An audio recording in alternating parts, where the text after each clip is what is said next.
Capsicum mushroom fry కి కావాల్సిన పదార్థాలు ఏంటో ఒకసారి చూద్దాం. క్యాప్సికమ్ మష్రూమ్ ఫ్రై తయారు చేయడానికి కావాల్సిన పదార్థాలు: రెడ్ క్యాప్సికమ్ ముక్కలు పావు కప్పు, గ్రీన్ క్యాప్సికమ్ ముక్కలు పావు కప్పు, ఎల్లో క్యాప్సికమ్ ముక్కలు పావు కప్పు, తరిగిన మష్రూమ్ 1 కప్పు, తరిగిన ఉల్లిపాయ 1, కొత్తిమీర కొద్దిగా, కరివేపాకు 2 రెమ్మలు, అల్లం వెల్లుల్లి పేస్ట్ 1 టీ స్పూన్, తరిగిన పచ్చిమిరపకాయలు 3, పోపు దినుసులు 1 టీ స్పూన్, కారం తగినంత, ఉప్పు తగినంత, పసుపు చిటికెడు, ధనియాల పొడి 1 టీ స్పూన్, జీలకర్ర పొడి 1 tea spoon, amchur 1 tea spoon, నూనె 3 టేబుల్ స్పూన్లు. కావాల్సిన పదార్థాలన్నీ చూసారు కదా రాజు గారు, స్టార్ట్ చేద్దామా? ఓకేనండి. సో ఇక్కడ ముందుగా ఏంటంటే మనం మష్రూమ్స్ తీసుకునేటప్పుడే కొంచెం జాగ్రత్తగా తీసేసుకోవాలి.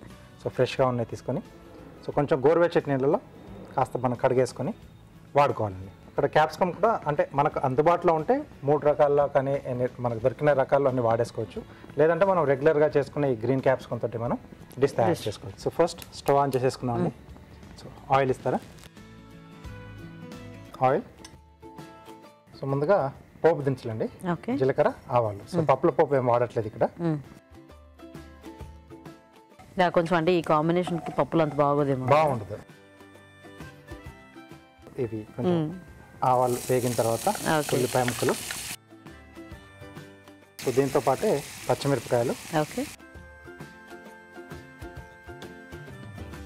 సో ఇది కొంచెం వేగుతున్నప్పుడే కొద్దిగా అల్లం వెల్లుల్లి పేస్ట్,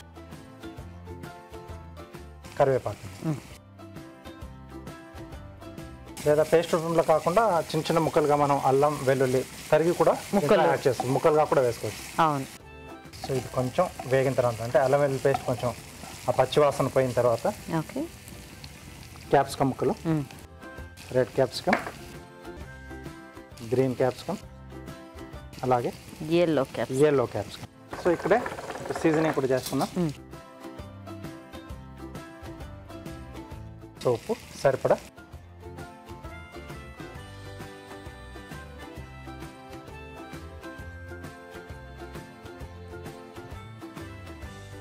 సో ఇవి కాస్త వేగితే ఆ తర్వాత మనం మష్రూమ్ అవి కూడా యాడ్ చేసుకోవచ్చండి. సో ముందు ఇవి కాస్త వేగనిచ్చేద్దామండి. సో మేము చిట్కా చూసేస్తాం రాజు గారు. ఓకేనండి. ఓకే, మరి ఇప్పుడు మనం ఒక చిట్కా చూద్దాం.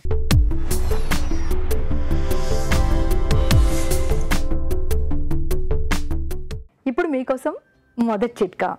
ఇప్పుడైతే మనం బాడీ వాష్లని, ఫేస్ వాష్లని, రకరకాల సోపులని వాడుకుంటూ ఉన్నాం. కానీ మన పూర్వీకులు పురాతన కాలం నుంచి కూడా నలుగుపిండి ఇలాంటివి ఎక్కువగా వాడేవాళ్ళు.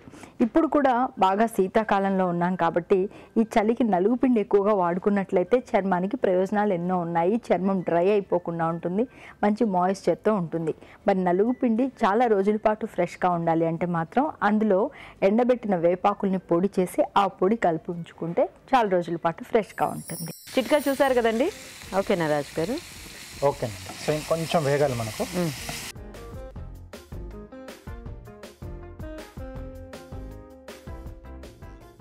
కొద్దిగా కారం, ఓకే,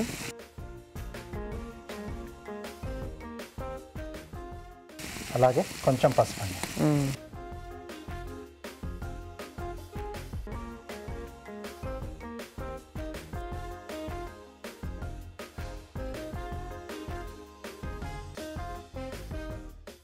సో ఈ స్టేజ్లో మష్రూమ్స్ యాడ్ చేసుకున్నామండి. ఓకే. కొంచెం మనకు టైం ఎక్కువ తీసుకుంటుంది. సో అంటే మష్రూమ్తో పోలిస్తే, కాబట్టి ముందుగా అవి కాస్త అంటే మనకి హాఫ్ వేగిన తర్వాత మష్రూమ్స్ యాడ్ చేసుకుంటే బాగుంటుంది. ఓకే.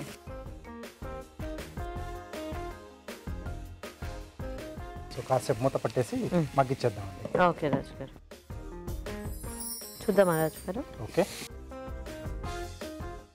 సో క్యాప్సికమ్ సైజ్ కూడా కొంచెం తగ్గింది కదండి. సో వేగిన తర్వాత కొంచెం అది చిన్నగా అవుతుంది మనకు. అవును.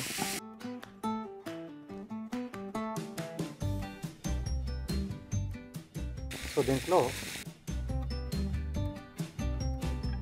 కొద్దిగా ధనియాల పొడి,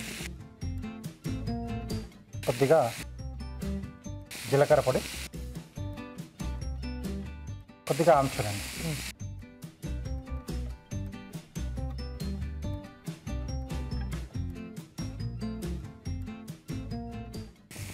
ఓకే. సో కొద్దిగా కొత్తిమీర,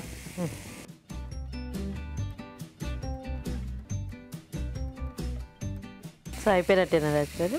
అయిపోయిందండి. మంచి కలర్ఫుల్. యాక్చువల్గా ఇది ఇలా ఉట్టి తినేసేయొచ్చులాగా అనిపిస్తుంది. స్నాక్ తినేసేయచ్చండి.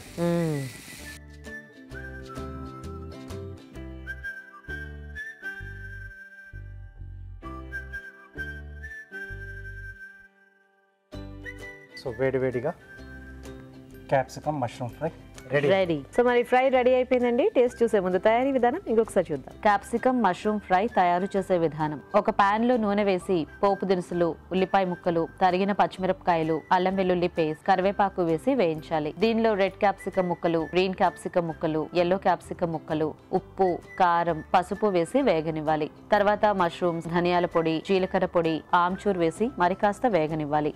ఆపై కొత్తిమీరతో గార్నిష్ చేసి సర్వ్ చేసుకుంటే క్యాప్సికమ్ మష్రూమ్ ఫ్రై రెడీ.